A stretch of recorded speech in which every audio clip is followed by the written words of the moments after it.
அன்புக்கினியவர்களே, இன்றைக்கு நாம் முக்கியமான ஒரு திருவிழாவை கொண்டாடுகின்றோம். கிறிஸ்து பிறப்பின் அறிவிப்பு. ஆக வார்த்தையான கடவுள் மனித உருவம் எடுப்பதற்காக ஒரு பயணத்தை தொடங்குகின்றார். அந்த பயணத்திற்கு ஒரு பெண் தேவைப்படுகின்றாள். அந்த பெண்ணை சரியான விதத்தில் தயாரிக்கின்றார். இத்தனைக்கும் யூத சமூகத்திலே பல பெண்கள் மெஸ்ஸியா அவர்கள் வழியாக பிறப்பார், அதுவும் பணக்கார பெண்கள் அதற்காக தயார் நிலையில் இருந்தார்கள். ஆனால் கடவுள் நாசரத்திலிருந்து ஒரு பெண்மணியை தேர்ந்தெடுக்கின்றார். அவள்தான் மரியா. இங்கே என்னவென்றால், ஜக்கரியாவிடம் திருமுழுக்கு யோவானுடைய பிறப்பை பற்றி அறிவிக்கும் பொழுது அவர் சந்தேகப்பட்டார், இது எப்படி நடக்கும் அப்படின்னு. ஆனால் இங்கே மரியாளிடம் வானதூதர் அறிவித்த உடனே மரியா என்ன சொல்கிறாங்க, எனக்கு அந்த நபர் யாருன்னு தெரியாது, அப்படின்னா குழந்தை பிறக்கும் அப்படிங்கிற நம்பிக்கை வந்துடுச்சு, ஆனால் யாரால் பிறக்கும்னு தெரியலையே என்று தாழ்ச்சியோடு வானதூரிடம் கேட்க, கடவுளால் தூய ஆவியால் அனைத்தும் நிகழும் என்று அந்த செய்தி கொடுக்கப்படுகின்றது. இங்கு அன்னை மரியாள் ஆம் என்ற ஒரு பதிலை கொடுக்கின்றார். இந்த ஆம் என்ற பதில் மிகவும் முக்கியமானது. காரணம், கடவுள் மனிதனுக்கு சுதந்திரத்தை கொடுத்திருக்கின்றார். அந்த சுதந்திரத்தின் அடிப்படையில் தான் அவர் செயல்படுவாரை ஒழிய அவர் கட்டாயப்படுத்தி ஒன்றை செய்வதில்லை. ஆக இந்த உலகிற்குள் மனித அவதாரம் எடுத்து வருவதற்கு ஒரு பெண்மணியை தேர்ந்தெடுக்கின்றார். ஒத்துழைப்பும் தேவைப்படுகிறது. ஆகவே அந்த ஆம் என்ற பதில் சரியான விதத்தில் அமைகின்றது. இன்னும் சொல்லப்போனால் புனித 2ஆம் ஜான் பால் தன்னுடைய ரெடம் தோரிஸ் மாத்தர் என்ற டாக்குமெண்ட்டில் என்ன சொல்கிறார் அப்படின்னா, மரியாவை புதிய ஏவாள் என்று சொல்லுகின்றாள். காரணம், தொடக்கத்தில் கடவுளால் படைக்கப்பட்ட ஏவாள் கீழ்ப்படிதலின்மையால் பாவத்தை கொண்டு வந்தாள். இவள் கீழ்ப்படுகின்றாள். ஆம் என்று சொல்லி இறைவனை இந்த உலகிற்குள் வருவதற்கு ஒரு வாய்ப்பாக, ஒரு வாய்க்காலாக, ஒரு பாதையாக அமைகின்றாள். ஆகவே புதிய ஏவாள் என்று சொல்லுகின்றார். ஆகவே தான் நமது இந்திய திருத்தந்தை பிரான்சிஸ் அவர்கள் இவாஞ்சேலி கௌதியம் என்ற புத்தகத்திலே, இந்த டாக்குமெண்ட்டில் 2013ஆம் ஆண்டு வெளிவந்தது சொல்லுகின்றார்கள், நாம் யாரென்றால் பீப்புள் ஆஃப் லைஃப், வாழ்வின் மக்கள் என்று சொல்லுகின்றார். அப்போ இந்த வாழ்வின் மக்கள் அப்படின்னா நாம் முடிவடைந்து போகக்கூடிய மனிதர்கள் அல்ல, மாறாக தொடர்ந்து வாழப்போகின்றோம் என்பதுதான்.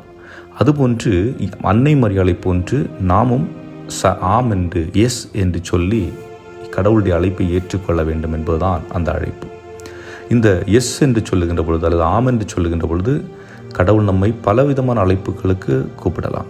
திருமண வாழ்வுக்கு கூப்பிடலாம், குருத்துவ வாழ்வுக்கு கூப்பிடலாம், துறவற வாழ்வுக்கு கூப்பிடலாம், பிறர் பணி ஆற்றுவதற்கு கூப்பிடலாம், நம்மையே நாம் அர்ப்பணித்து பல நல்ல காரியங்களை இந்த உலகில் செய்வதற்கு, அது மருத்துவர் வழியாக, இன்ஜினியர்ஸு, இன்னும் பல விதமான ஆசிரியர்களாக பலவிதமான அழைப்புகளை நாம் பெறுகின்ற அழைப்பை எப்படி அன்னை மரியாள் மனம் உவந்து செய்தார்களோ அதுபோன்று நாமும் செய்ய வேண்டும். நாம் பெறுகின்ற பணியில் தாழ்ச்சி உள்ளவர்களாகவும், கீழ்ப்படிதல் உள்ளவர்களாகவும், விசுவாசம் உள்ளவர்களாகவும் இருக்க வேண்டும் என்பதுதான் நமக்கு கொடுக்கப்படுகின்ற அழைப்பாக நாம் பார்க்கின்றோம்.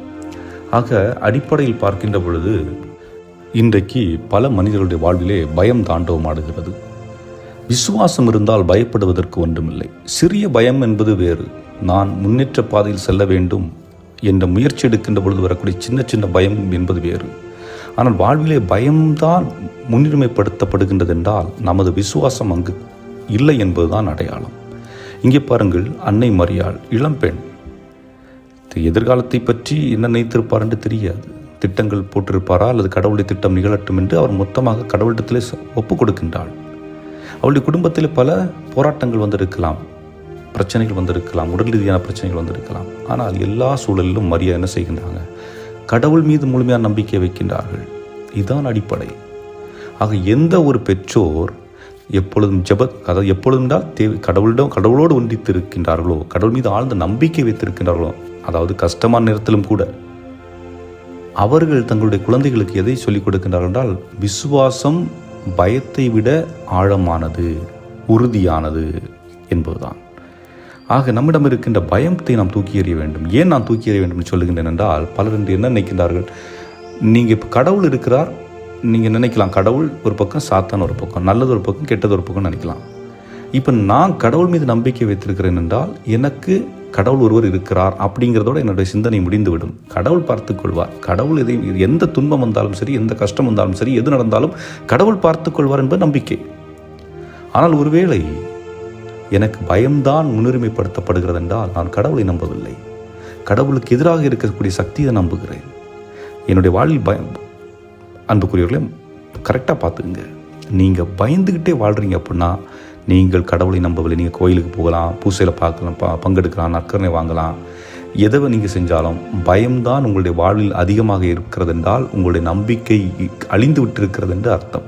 நீங்கள் கடவுளை நேசிக்கவில்லை, கடவுளை அன்பு செய்யவில்லை. நீங்கள் கடவுளுக்கு எதிராக இருக்கக்கூடிய தீமையை நீங்கள் நேசித்துக் கொண்டிருக்கிறீர்கள் என்று பொருள். ஏனென்றால் எனக்கு என்னுடைய அப்பா இருக்கிறாங்க, அம்மா இருக்கிறாங்க.